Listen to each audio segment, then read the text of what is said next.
Cette semaine, on reçoit Étienne Aubé. Étienne a fait partie des Forces armées canadiennes pendant 15 ans. Il était au 5e RGC. Aujourd'hui, il nous reçoit dans son havre de paix, le club de golf Le Grand Port-Neuf. Laissons-lui nous raconter son histoire. Bonjour Étienne. Bonjour. Merci beaucoup de nous accorder cette entrevue. Ça fait plaisir. Étienne, d'abord, qu'est-ce qui vous a amené à vous enrôler dans les Forces armées canadiennes? Bien, pour être honnête, moi, c'était un peu un coup de tête. Je viens de Drummondville, puis j'avais fini mes études secondaires. Puis là-bas, bien, j'ai travaillé par la suite, comme je ne savais pas dans quoi je voulais aller exactement à l'école, j'ai travaillé dans les usines, parce qu'il y a beaucoup d'usines là-bas, il y a beaucoup de travail, donc j'avais quand même pas de difficulté à me trouver de l'emploi.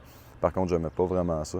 Puis un soir, un ami qui était dans les forces m'a parlé de son expérience, puis ça m'a intéressé. Puis le lendemain, je suis allé au bureau de recrutement, au centre de recrutement, pour porter ma candidature, puis ça a commencé comme ça. C'était quoi vos attentes, votre plan de carrière au sein des forces? Au début, j'avais pas vraiment d'idée honnêtement, dans quoi je m'embarquais. J'avais pas de connaissances au niveau des forces. Rapidement, j'ai compris par contre que tout ce qui avait rapport avec la cohésion, l'esprit d'équipe, j'ai vraiment adoré ça. Les cours sont en suivi, mes cours de carrière. Par la suite, j'ai été muté au 5e régiment de génie de combat, Valcartier, comme ingénieur de combat. Puis à partir de là, bien, les plans de carrière, c'est sûr que j'étais jeune, je voulais être déployé. Donc, j'étais tout le temps volontaire pour être déployé. Puis j'ai fait aussi beaucoup de cours, là. Mais parlons-en justement de votre premier déploiement. Ouais. C'est en quelle année? Vous êtes allé à quel endroit? C'était en avril 2004. Mon départ, c'était à Kaboul, dans le fond, en Afghanistan. Donc, c'était... Et comment on se prépare? Bien, moi, dans mon cas, j'étais sur la réserve opérationnelle. J'ai été chanceux. J'ai été pris comme à la dernière minute pour partir. Donc, j'ai pas fait l'entraînement, le groupement tactique avant de partir, qui dure plusieurs mois. J'ai été chanceux, mais en même temps, je ne m'étais pas vraiment entraîné pour là-bas. J'avais les qualifications, j'avais les connaissances, mais j'ai appris sur le tas aussi comment fonctionner avec l'équipe là-bas, avec la nouvelle gang que j'étais. Donc, c'est ça. La préparation s'est faite plutôt rapidement pour moi cette fois-là. Et au plan familial, comment notre conjointe, les enfants, comment ils vivent d'abord et comment est-ce qu'ils l'acceptent tout de suite? Ouais. À ce moment-là, moi, je n'ai pas d'enfants encore, ils sont arrivés plus tard. Ma conjointe, c'était une relation quand même assez nouvelle avec, fait que on savait pas, je savais pas vraiment comment que ça allait être, un déploiement de 6 mois. J'avais déjà entendu des histoires des gars soit qui se faisaient laisser ou c'était trop difficile, dans le fond, pour le contexte de couple.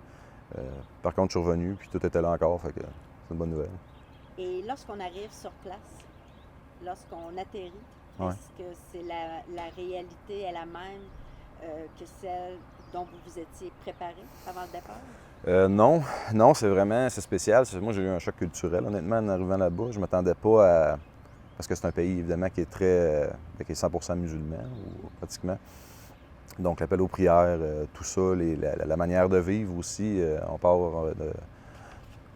de l'Occident vers où est-ce qu'on a une certaine qualité de vie en Amérique du Nord, où est-ce qu'on connaît nos standards de vie aussi. Puis là-bas, c'est choquant un peu à voir, même. Et le retour de cette première mission, est-ce qu'on est changé? Comment vous l'avez vécu d'abord avec votre conjointe? C'est sûr qu'on était très contents de se revoir. Par contre, oui, j'étais déjà changé à ce point-là. Même si ça n'a pas été une mission qui a été soit dangereuse pour moi, je ne me suis jamais senti en danger là-bas. J'ai jamais eu peur à ma vie. J'ai pas vu des cœurs entrer. Mais par contre, tu reviens au Québec, puis tu te rends compte que le monde se plaigne beaucoup. Ça, c'est mon principal irritant en revenant. Puis pour le côté du couple en soi, bien, ça a été un beau renouveau aussi pour le couple après 6-7 mois là, de mission. Et quelques années ont passé. Ouais. Et vous avez été appelé à retourner Ouais. en mission en Afghanistan. Ouais. En 2009. Parlez-nous de ce fameux 16 juillet, mais avant, dites-nous comment vous vous êtes préparé à cette deuxième mission? En 2009, on était rendu avec 2 enfants aussi. Ma fille avait 4 ans, mon gars avait 2 ans. La préparation, là, j'ai fait beaucoup de cours aussi de carrière. Donc moi, j'avais fait mon cours de sergent. Je partais en tant que commandant de section en Afghanistan. Donc j'avais 8-9 gars avec moi. Puis moi, j'étais leur commandant de section. Donc la préparation, on a fait beaucoup d'exercices. Là. On parle de Texas, on parle de Wainwright, des gros exercices où est-ce qu'on mettait des scénarios plus adaptés à la réalité. Ouais. Ou comment on allait justement interagir avec tous les éléments du groupement tactique aussi. Donc, ça a été une préparation très adéquate, je trouve. Parce que vous saviez déjà que c'était une mission qui allait être plutôt difficile. Bien là, on parlait de mission offensive à ce moment-là, donc oui, puis les gars, y avaient été en 2007 aussi. On avait beaucoup de comeback de tout ça, des gars passés là. Donc, on savait que, ouais, que ça se pouvait que ça brasse, ouais. Et lorsque vous êtes débarqué en Afghanistan en 2009, Ouais. est-ce que la réalité était un peu comme celle que vous aviez en tête avant le départ? Non, parce que moi, je m'attendais à ce qu'on ait quasiment un comité d'accueil de la part des insurgés, quoi que ce soit. Puis, parce qu'on est arrivé en avril là-bas. Puis, on appelle ça le fighting season. C'est l'été, eux autres, à partir de fin mai, juin, là, ça commence. Puis, donc, c'est ça, les 2 premiers mois, c'était tellement tranquille qu'on en faisait des farces. On dit, écoute, c'est des légendes urbaines, ces talibans-là, ça n'existe pas. Sauf que du jour au lendemain, ça a commencé. Justement, le fighting season a commencé. Puis là, toutes les fois qu'on sortait, soit en patrouille ou en convoi, il y avait un incident. Soit qu'il y avait une explosion, soit qu'on tombait sous contact. On était constamment surveillés aussi, on les entendait sur les airs, parce qu'on avait un interprète avec nous qui scannait les airs. Fait qu'il entendait souvent des conversations d'insurgés qui nous regardaient. Fait qu'on savait qu'ils étaient présents. Et le 16 juillet 2009? Oui. Le 16 juillet, dans le fond, c'est une opération qui visait un village. Le village s'appelait Nakone. C'est à proximité de Kandahar City. En gros, les élections s'en venaient à Naou, à Kandahar City. Puis il y avait des villages qui suspectaient comme présumés insurgés. Puis ça faisait longtemps qu'il n'y a pas eu d'action de nos membres là-dedans. Donc on on allait voir, dans le fond, on allait faire le ménage un petit peu pour pas qu'il y ait d'attentats durant les élections.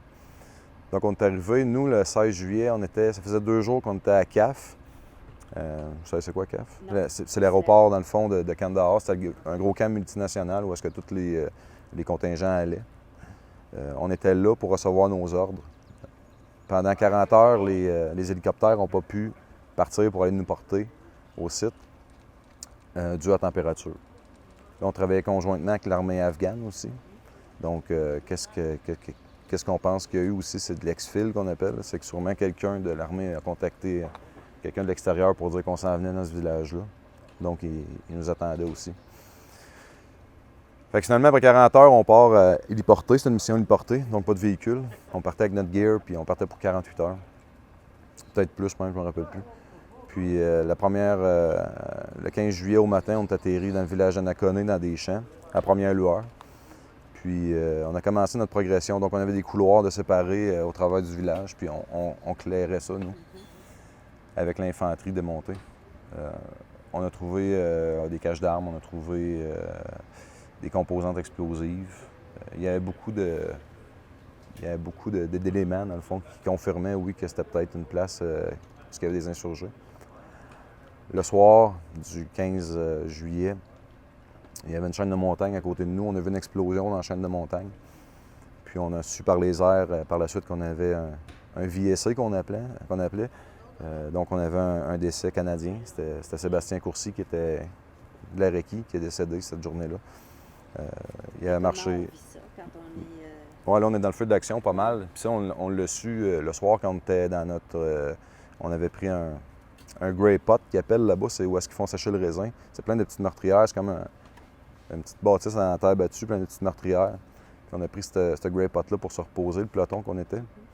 Puis là, on l'a su, Césaire, que c'est un Canadien. Fait que le moral, oui, en prend une shot. On sait pas c'est qui encore parce qu'il n'est pas nommé sur les airs, pour pas que la famille l'apprenne d'une quelconque manière. Fait que là, oui, on se rend compte que okay, c'est vrai. Là, ouais, on est là. Donc, c'est ça. Le 15, on se couche. On dort pas vraiment de la nuit, honnêtement, parce qu'il y a beaucoup d'activités. On se fait regarder, on se fait observer d'une certaine position où est-ce qu'on a fallu qu'on engage aussi dans la journée parce qu'on s'était fait tirer de là. Puis avant de se coucher, quand on sait qu'il y a un de nos collègues qui est décédé, à quoi on pense? Est-ce qu'on pense à notre femme, nos enfants? Ouais. Qu'est-ce qu'on a où on est vraiment focusé sur ce qu'on a à faire? Oui, je suis obligé de te dire que j'étais focusé, mais à ce moment-là, je pense que je m'étais aussi détaché émotionnellement de bien des choses. Je me permettais plus certaines émotions, on dirait, comme la peur. J'avais plus peur. Je m'ennuyais plus de mes proches. J'étais rendu comme un animal, un peu, on dirait. C'est spécial après coup, là, quand je pense à ça, mais il n'y avait rien qui me troublait, ou presque pas. Est-ce que c'était un peu pour survivre? Moi, je pense que c'était un mécanisme de défense que j'avais élaboré par moi-même. Là. Je dis pas que c'était parfait, mais pour qu'est-ce que j'ai vu, qu'est-ce que j'ai fait, ça l'a aidé. Donc, c'est ça. Fait que le 16 au matin, la première lueur, notre objectif, c'était un compound.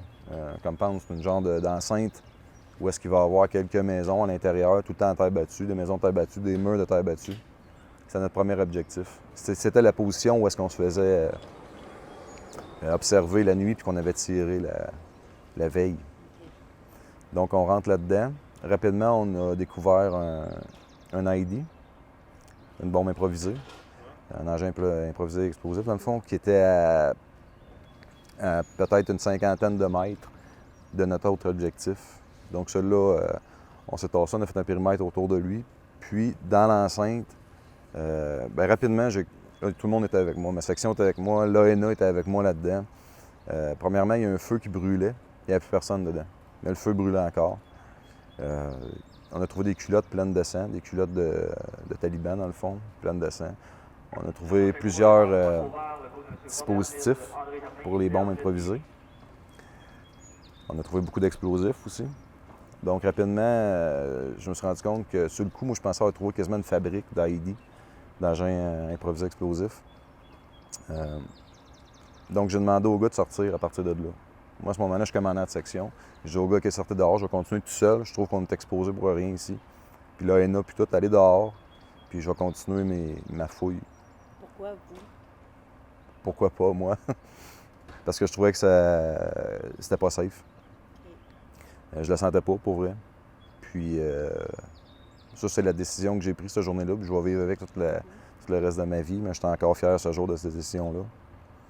Dans le fond, vous vouliez protéger vos hommes. Oui. Donc, c'est ça. Fait que j'ai continué la search, qu'on appelle, parce qu'il me fallait une confirmation positive aussi d'une bombe avant d'appeler l'équipe POD qui vient de désamorcer ça. Donc, j'ai continué ma search. J'ai continué. Il y avait quelque chose de planté dans le mur qui me fatiguait un peu.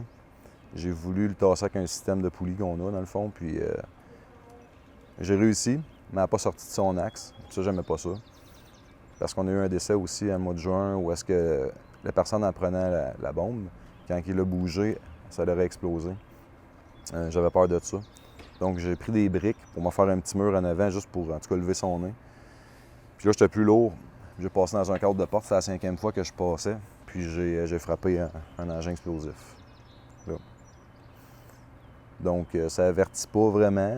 Il n'y a pas de coup de semonce à ça. Donc, je comprenais rien. Qu'est-ce qui se passait? C'est venu noir, ça a scellé. Puis je me suis senti levé. Et là, vos gars sont dehors, puis ils voient ça? Oui, ils l'entendent. Ils n'ont pas de visuel sur moi, par contre. Mais ils entendent la détonation. Fait que là, moi, je réalise, quand j'étais dans les airs encore, on dirait que mon cerveau a tombé au ralenti. J'essayais d'analyser ce qui se passait parce que ça s'est passé trop vite puis je comprenais rien. Fait que là, je me suis dit, crème, je viens de sauter. Je viens juste de sauter. Puis là, j'ai entendu ma tête fesser parce que j'étais à l'intérieur, une petite maison. Ma tête a tapé dans le plafond avec mon casque d'acier. Puis, un casque de Kevlar, pas d'acier. Puis là, j'ai entendu mon cou craquer. J'ai dit, bon, ben, je viens de me casser le cou aussi. Puis là, j'ai retombé dans le trou sur mon dos. Là, la douleur, elle a embarqué. Initialement, je pensais que j'étais un homme-tronc, tellement que ça faisait mal. J'avais le bas du corps en feu. Les airs m'ont demandé, ils m'ont parlé, dans le fond, ma chaîne de commandement. Ils disaient, Echo 1-2 Charlie, la détonation qu'on a entendue, c'est-tu dû à vos procédures ou... J'ai voulu leur répondre, non, je viens de sauter, mais je n'étais pas capable. J'avais les poumons effoirés à cause de la pression. Qu'est-ce qu'il faut savoir aussi, c'est que quand moi j'ai sauté, il y a eu 3 bombes qui ont sauté en même temps à l'intérieur. Une en face de moi, après à 5 mètres, puis une dans le cadre de porte derrière moi. Donc, c'était fait en série. C'était fait pour tuer, parce qu'il y en avait beaucoup, le plus possible. J'ai été extrêmement chanceux. La mienne a sauté partiellement. C'était deux mortiers 81 mm russes. Il y en a juste un qui a sauté. L'autre, il a noirci puis il a bossé. Il n'a pas explosé, sinon il me tuait. Donc, c'est ça. Fait que là, je suis à terre. Je m'entends saigner. Ma fémorale est coupée. À ce moment-là, je ne sais pas, mais qu'est-ce que je sais, c'est que je n'ai pas juste une cheville de virée. Ça fait trop mal. Puis je m'entends carrément me vider. Fait que je me suis dit, il faut que je me calme.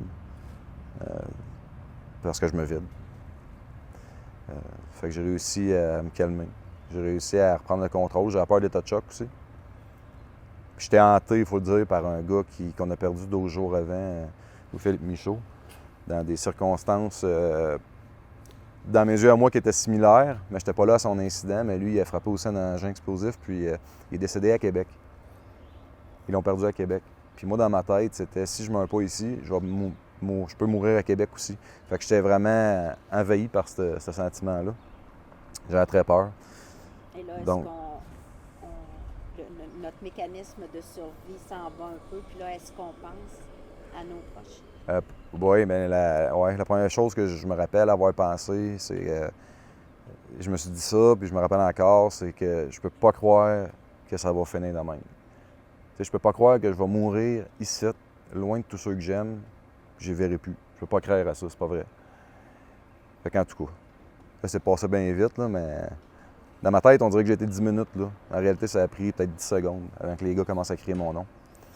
Donc, j'ai réussi à me calmer, j'ai réussi à respirer, à descendre mes battements cardiaques, parce que là, j'ai peur d'état de choc, comme je disais. Je voulais être en contrôle, fait que les gars, ils commencent à crier mon nom. J'ai dit, ça y est, j'ai une chance.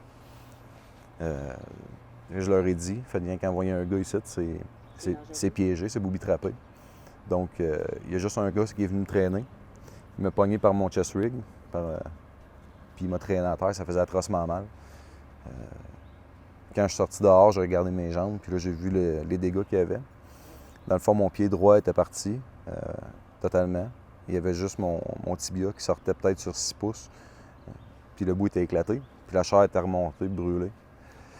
Mes culottes étaient tout déchirées, pleines de sang de l'autre côté, mais je voyais mon tibia sortir de la jambe aussi. J'ai une grosse fracture ouverte de l'autre jambe, avec beaucoup de pertes de matière. J'avais un doigt pratiquement arraché, il pendait par la peau. Puis l'autre, il était très magané aussi, en très mauvais état.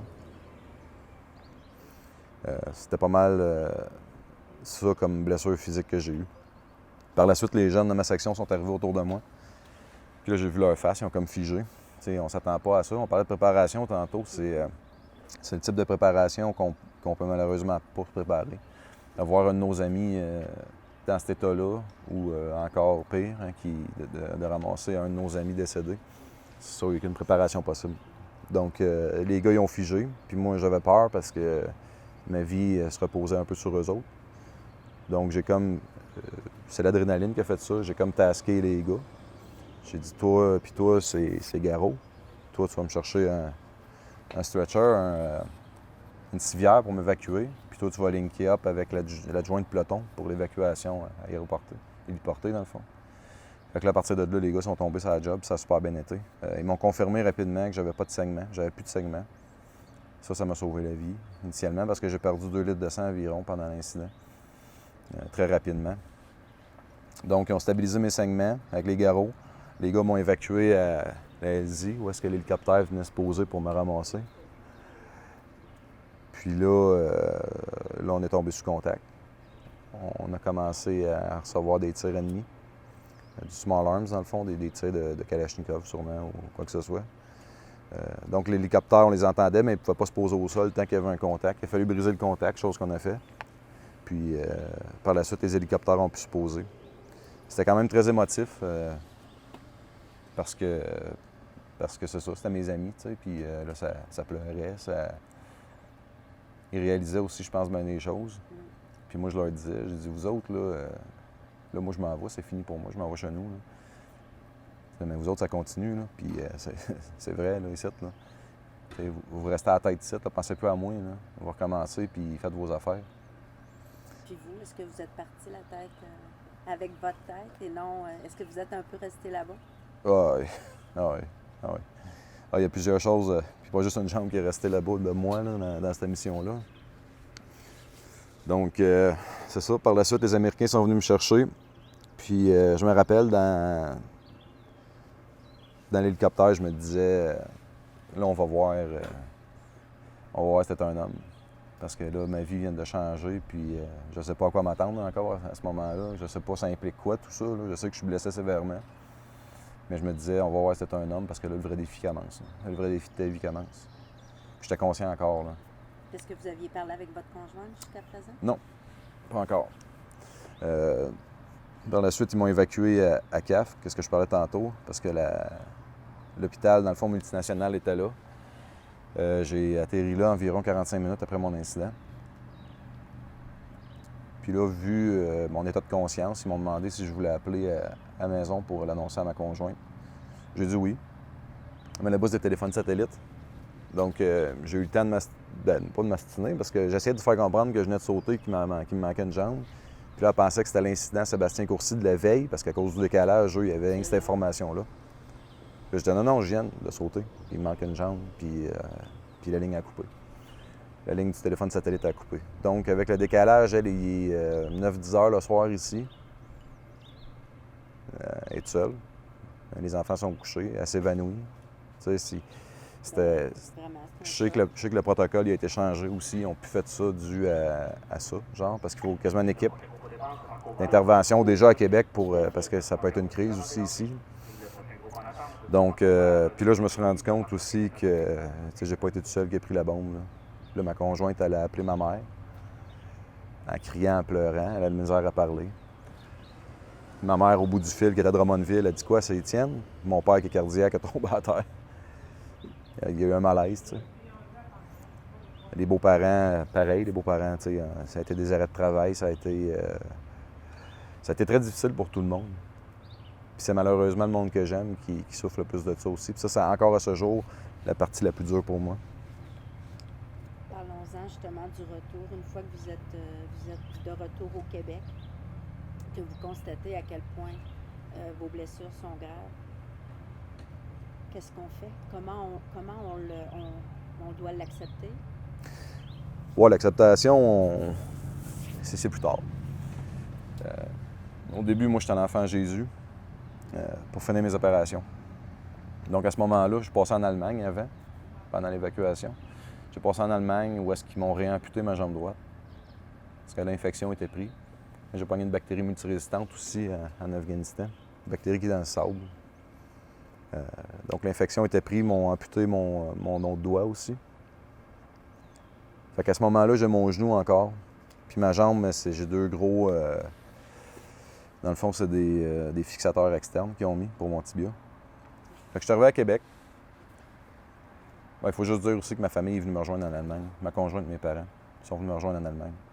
Et quand on voit, parce que quand on se prépare, j'imagine, où on voit de nos collègues être grièvement blessés, quand on fait venir la famille en Allemagne, est-ce que pour vous, c'est un signe que c'était très grave?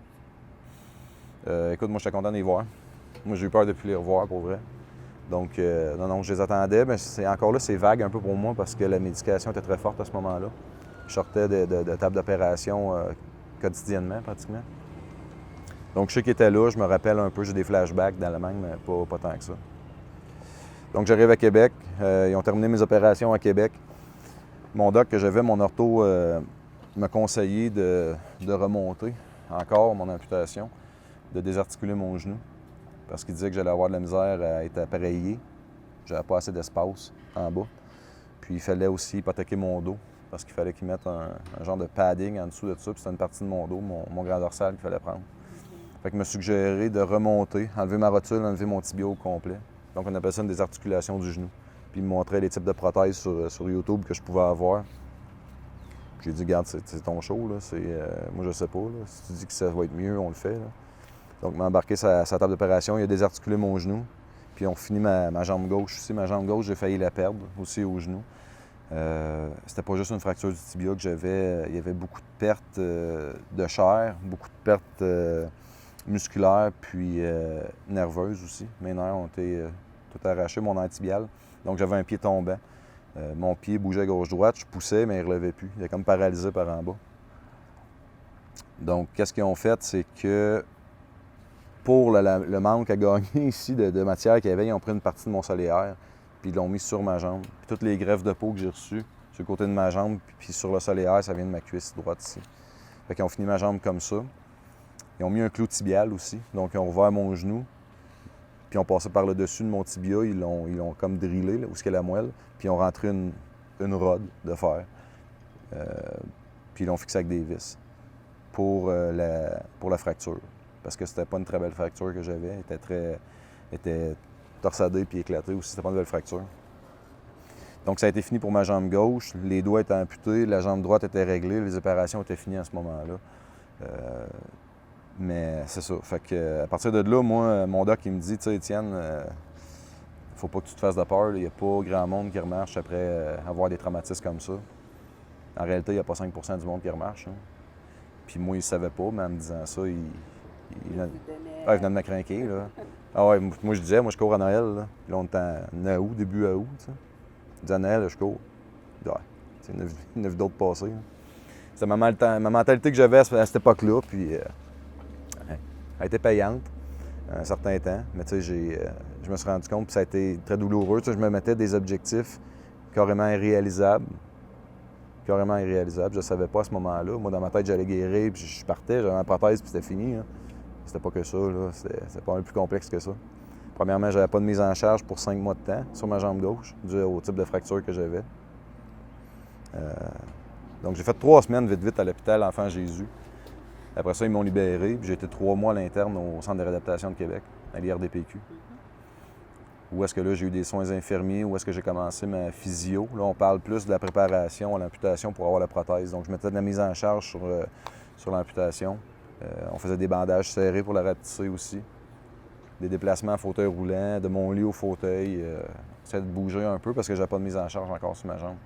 C'était d'apprendre à vivre avec votre prothèse. Oui. Puis là, ça a été très difficile. Ça a été très difficile psychologiquement à cette époque-là. Parce qu'au début, tu sais, t'as 28 ans, là, j'étais en forme et tout, puis ça m'arrive, OK, je vais me relever de ça, j'ai cette mentalité-là. Puis à l'hôpital, tout le monde vient te voir. Tout le monde vient te voir, t'es rendu VIP, là. Ils font en ligne, puis général, puis par là. Puis toutes les... en tout cas, c'était spécial, puis moi, je lui montrais ça, quasiment rien, ils m'ont pas eu, il est pas bon. Puis... À un moment donné, ce monde-là reprend leur vie. Puis là, t'as 28 ans, puis t'es tout seul le soir, tout défait dans ton lit, pas capable de bouger. La réalité te rattrape un peu. Tu te rends compte que tu vas partir de loin, plus loin que tu penses finalement, que c'est pas si drôle que ça, que c'est pas... Tu sais, puis ça, c'est ta réalité, là. Les autres sont repartis chez eux, puis c'est fini, là.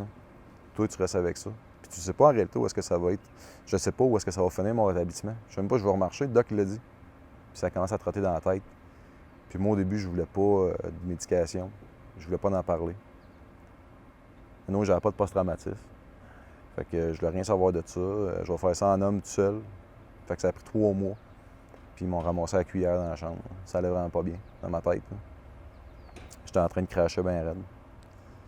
Fait que j'ai commencé à en parler à ce moment-là, avec la psychologue offerte par l'IRDPQ. Puis la réadaptation physique a pu commencer parce que là, je commençais à mettre de la charge sur ma jambe aussi. Donc ça a fait un peu boule de neige, tout ça. J'ai commencé à prendre soin de moi dans la tête, puis j'ai commencé à me mettre debout, à marcher, à essayer. Donc à Noël, le premier Noël que j'ai fait, j'étais debout. J'avais des béquilles canadiennes, j'étais bien magané, mais j'étais debout. Donc 6 mois après, j'étais debout. Fait que moi, j'étais arrivé à une grosse famille.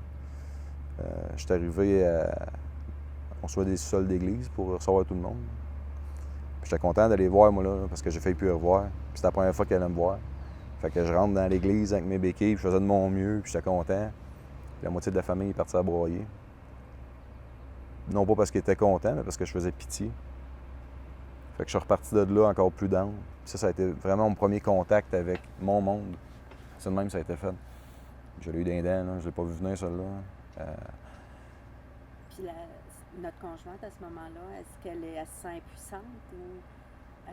parce que j'imagine que de voir son conjoint être ici, comme on dit, là, toucher le bas, là, Ouais. toucher le fond du baril, est-ce qu'elle peut vous aider? Est-ce que vous lui laissez la chance de vous aider? Pas tant que ça. L'affaire, c'est que Julie, au début, elle a lâché son emploi pour être avec moi tout le temps à l'hôpital. Donc, je me levais le matin, elle était là, je me couchais le soir, elle était là, tout le temps. Puis vous aviez 2 enfants, là? On avait 2 enfants, donc les grands-parents ont fait le relais pour s'occuper des enfants pendant des moments durs comme ça.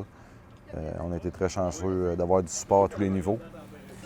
Donc, c'est ça, Julie, au début, elle voulait que je consulte, elle voulait... Puis il y a des matins que je disais, moi, je veux pas te voir. Je veux que tu partes, je veux être tout seul aujourd'hui. Moi, je viens que tirer les rideaux, débrancher le téléphone, puis être tout seul. Là, j'allais pas bien. Puis elle disait, pas question que je reste seul aujourd'hui. Elle s'est vraiment entêtée à rester avec moi, à tâter le pouls parce qu'elle savait que j'allais pas bien maintenant. Fait que pendant que j'étais à terre, elle était forte. Puis à un moment donné, ça a fait un peu l'effet inverse. Je suis reparti avec des progrès au niveau de ma réadaptation, des psychologiques. Puis là, j'ai réintégré le domicile. Sauf que Julie, elle a commencé à piquer du nez parce que là, elle, c'était sa réalité aussi de vivre avec quelqu'un d'handicapé parce qu'à ce moment-là, je suis souvent en fauteuil roulant. Je suis explosif, là, j'ai le caractère extrêmement mouillant. Je tolère pas ma situation. Les enfants, ils ont 2 ans et 4 ans, ils sont très demandants, c'est pas de leur faute. Mais je ne suis pas en mesure, je n'ai pas la moitié de mes capacités là, pour gérer tout ça. Là. Donc l'adaptation a été extrêmement difficile, le retour à domicile, oui. Puis maintenant, le Étienne Aubé, en 2017. Ouais, c'est une version 2.0. Là. Vous avez des projets. On est présentement au club de golf Le Grand Port-Neuf. Ouais. Pour vous me disiez que c'était votre havre de paix, votre exutoire. Ouais. C'est ce qui vous a sauvé la vie, le golf? Ben regardez, moi, dans ma thérapie, pas ma thérapie, bon, ouais, ça en a fait partie un peu aussi de ma thérapie de golf, mais dans la réadaptation, un de mes objectifs, c'était de rejouer au golf. J'ai fait environ 2 ans et demi de réadaptation, puis les derniers 6 mois, on les a passés vraiment sur le terrain de golf. Parce que c'est bénéfique avec la prothèse pour ce qui est des transferts de poids, toutes les slopes, toutes les côtes, les buts, le terrain accidenté. C'est très bénéfique, c'est complémentaire un peu à l'adaptation. Donc on a fini ça là-dessus, puis j'ai vraiment repogné la piqûre du golf. Je jouais avant, mais j'avais pas beaucoup de temps avec les enfants à bas âge, puis j'étais dans les forces, très impliqué dans les forces aussi. Donc j'aimais ça, mais j'avais pas vraiment le temps. Là, j'ai commencé à avoir le temps, puis j'ai commencé à jouer beaucoup. Fait que j'ai joué beaucoup, ouais. Et ici, vous êtes membre au club de golf Le Grand Port-Neuf. Vous jouez combien de parties par année? Par année, bien ici, l'été, je joue environ 80. Je joue une vingtaine ailleurs avec mes amis. Puis l'hiver, je fais des voyages de golf aussi. Et vous êtes impliqué aussi au niveau d'un organisme? Oui, bien dans le fond, c'est Soldats sans limite. Eux, ils m'ont intégré rapidement dans une vie active quand j'étais blessé initialement. Donc avec eux, j'ai fait, par exemple, j'ai fait un triathlon à San Antonio, au Texas, un mini-triathlon. Je suis allé faire du ski nautique, des sports aquatiques. J'ai fait du ski alpin. Ils m'ont emmené en Écosse, jouer au golf 2 fois. Vraiment des belles expériences avec eux. Puis en plus, bien, ils ont fait une équipe pour Team Canada, pour les Jeux Invictus qui s'en viennent en 2017 à Toronto. Donc je suis mentor de l'équipe de golf canadienne pour les Jeux Invictus en 2017. Fait que je pratique en masse. Et qu'est-ce que vous retenez de votre carrière militaire? Bien, moi, ça a été une très belle expérience, honnêtement. Tu sais, à la fin, vu ma condition et psychologique et physique, j'ai eu beaucoup d'accros avec le système. J'acceptais vraiment pas d'avoir une position plus administrative. J'acceptais pas le fait d'être un peu mis de côté. Mais je voulais pas partir de là en claquant la porte. Parce que j'ai eu trop de belles années, j'ai trop aimé ça. Non, pour moi, ça a été un bagage exceptionnel. Ça a été une vie très demandante, par contre, au niveau familial aussi. Parce que ça, je m'en ai rendu compte après, en revenant à la maison, que je les avais négligés parce que je ne les connaissais pas, mes enfants. Il a fallu que j'aurais appris à les reconnaître. Mais non, ça a été une très belle carrière, honnêtement. J'ai eu beaucoup de fun. J'ai rencontré des très bonnes personnes que je suis encore en contact avec. Et quels sont les projets pour Étienne Aubé pour les prochains mois, les prochaines années? Bon, regardez, là, je recommence l'université en septembre. Je vais faire 3 certificats, donc un bac multi pour travailler éventuellement avec des jeunes qui sont en difficulté, que ce soit comme intervenant ou quoi que ce soit. On verra où est-ce que ça mène. Il y a aussi les Jeux Invictus qui vont prendre beaucoup de mon temps cet été, donc c'est le golf. Je pratique beaucoup pour les Jeux Invictus, puis un chiot aussi à la maison qui est demandant, donc puis les enfants. Fait que la vie familiale là-dedans prend le temps que j'ai encore. Puis le reste, ben on laisse ça aller, puis ça va bien, j'ai confiance, de toute façon. Vous disiez que vous donniez certaines conférences? Oui. Bien, c'est souvent des classes. J'ai commencé ça avec ma conjointe, qui est infirmière auxiliaire, a fait son cours. Puis j'avais monté un PowerPoint avec mes photos de traumatismes, Puis rapidement, je me suis rendu compte que le monde avait des questions plus larges que juste les bobos. Il voulait savoir qu'est-ce que ça impliquait, mettons, au niveau familial. Il voulait savoir, moi, là-dedans, dans ma tête, dans mon cœur, comment ça va, tu sais. Fait que j'ai commencé à faire des présentations, des conférences à un public plus large. Autant les éducateurs spécialisés qui vont dealer avec des TCC, des syndromes de post-traumatisme souvent. Puis là, c'est ça, j'ai beaucoup de temps avec eux, puis je me rends compte que le monde est curieux, puis que ça touche beaucoup de monde. Puis rapidement, c'est le fun, parce que, mettons, je joue au golf ici avec des messieurs que je connais pas, puis je joue en short comme aujourd'hui, mais ça prend pas 2 trous qui veulent me demander, ils veulent savoir parce qu'ils sont curieux. Moi, je leur explique, j'ai pas de malaise à ça. Puis rapidement, ça s'ouvre à des discussions plus profondes un peu que le commun des mortels, tu sais, que tu vas parler du beau temps du Canadien. Rapidement, ils vont commencer à se livrer à moi comme de quoi eux autres aussi ont traversé quelque chose de dur, puis où leur enfant va pas bien, puis c'est le fun, c'est très bénéfique, je trouve, à certains points. Ouais. Et pour ceux qui nous écoutent aujourd'hui, qui justement traversent des moments difficiles ou des épreuves, Ouais. quel serait le message que vous voudriez leur adresser? Il peut être long, mon message, parce que des moments difficiles, j'en ai eu un puis un autre. Je me suis laissé aller pendant quelques mois, années aussi, soit en consommation ou quoi que ce soit, parce que premièrement, on va se le dire, j'ai refusé d'avoir un syndrome post-traumatique. Moi, jusqu'en 2013, donc 4 ans de temps, je me suis médicamenté par les substances parce que ma tête allait pas bien. Parce que j'étais extrêmement anxieux, j'étais hyper vigilant, j'avais des gros syndromes de post-traumatisme que je niais carrément. Donc, ma seule manière de fonctionner était de consommer. Je peux dire que pendant ces années-là, j'ai été une victime. J'étais la victime de ma blonde qui ne me comprenait pas. C'était de la faute à l'armée, c'était de la faute au gouvernement de nous avoir envoyés là-bas. C'était de la faute à mes chums qui ne me comprenaient pas. C'était de la faute à tout le monde sauf à moi. Quand je suis revenu sur la terre, quand j'ai décidé de me prendre en main et de demander de l'aide, ça, c'est la grosse affaire, demander de l'aide. Chose que j'ai appris à faire avec le temps aussi. Je me suis rendu compte que j'étais dans le champ pas à peu près, premièrement.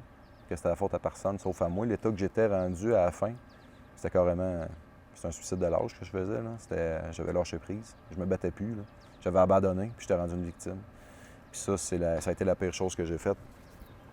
Quand j'ai demandé de l'aide, puis j'ai commencé à travailler sur moi, puis là, on a ciblé le post-traumatique. Tu as dit, OK, c'est correct, là. Tu as tout fait ça, mais c'est pas pour rien que tu as fait ça. T'sais.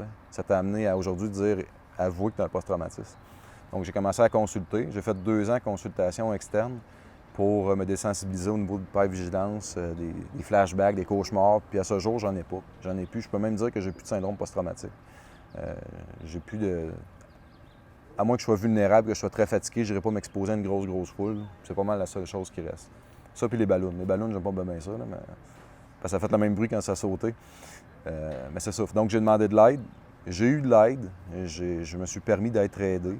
J'ai beaucoup cheminé là-dedans. Récemment encore, j'ai redemandé de l'aide pour faire sûr, pour me rendre ailleurs dans mon cheminement, dans ma progression. Puis ça m'a amené ailleurs, effectivement. Donc, les bouts durs, c'est très facile. C'est trop facile de s'isoler, puis donner de signe de vie à personne, puis nous laisser aller. Ça, c'est l'option facile.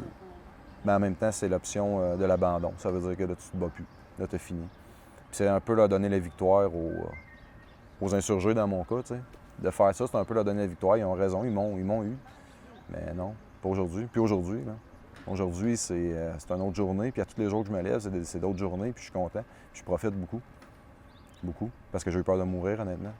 À un certain moment, quand j'étais couché dans mon trou en Afghanistan, j'étais persuadé que je mourrais.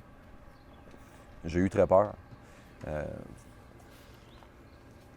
Fait que de revoir mes amis, de pouvoir voir grandir mes enfants, de passer des petits moments avec eux autres, j'essaie d'être plus grondé à ça, puis de profiter de cette vie-là que j'ai mis un peu de côté, même avant.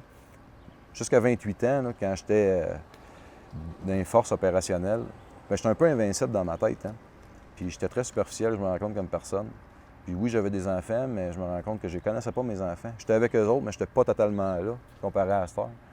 Je suis rendu une version améliorée, pour de vrai, moi, je trouve, de la personne que j'étais. Donc, vous êtes vraiment vivons le moment présent. Ouais, là, je suis dedans. Là, je suis dedans présentement, ouais.